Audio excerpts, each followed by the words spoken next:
Welcome back to my kitchen. One of the most effective ways to make food taste better and be better for you is by using a homemade sauce. But who has time for that on a busy weeknight? After this video, you do. The trick is to make a big batch of sauce when you have time. Pour the finished sauce into ice cube trays, freeze it, then store the frozen cubes in a Ziploc bag in the freezer until you're ready to use it. Since they're small, they thaw quickly and you can simply add the cubes to whatever you're cooking. No thawing required. I have silicone ice cube trays that make perfect cubes, which is great for maximizing storage space, but use what you have. This technique works great for pesto and similar sauces.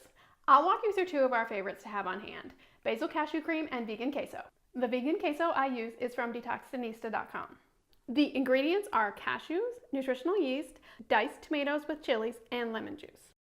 It calls for 1/8 teaspoon of turmeric for color, but I'm out. I find the raw cashew pieces from Trader Joe's give the best texture. The recipe is written as a dip and has you folding in the tomatoes at the end, but I like to blend everything together for a sauce.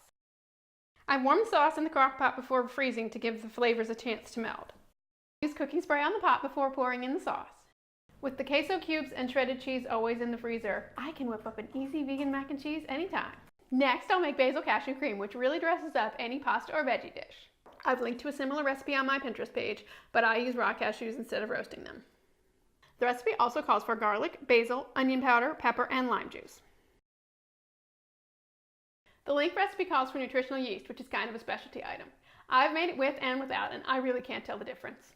I cut the stems off the basil and chop it up with kitchen shears in a glass measuring cup. I made 2 batches, and I found that the blender worked much better when I put the basil in at the bottom than when I put the cashews in first.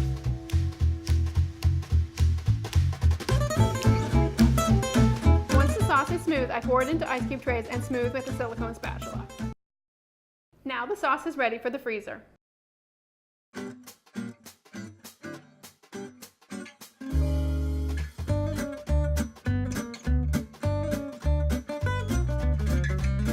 And here are the finished cubes. I like to store them together in a small plastic basket so I can find them easily. Store for up to 2 months. I hope I've encouraged you to try keeping your favorite sauce on hand. If you enjoyed this video, please click subscribe below. And I'd love to hear about your family's favorite sauce in the comments.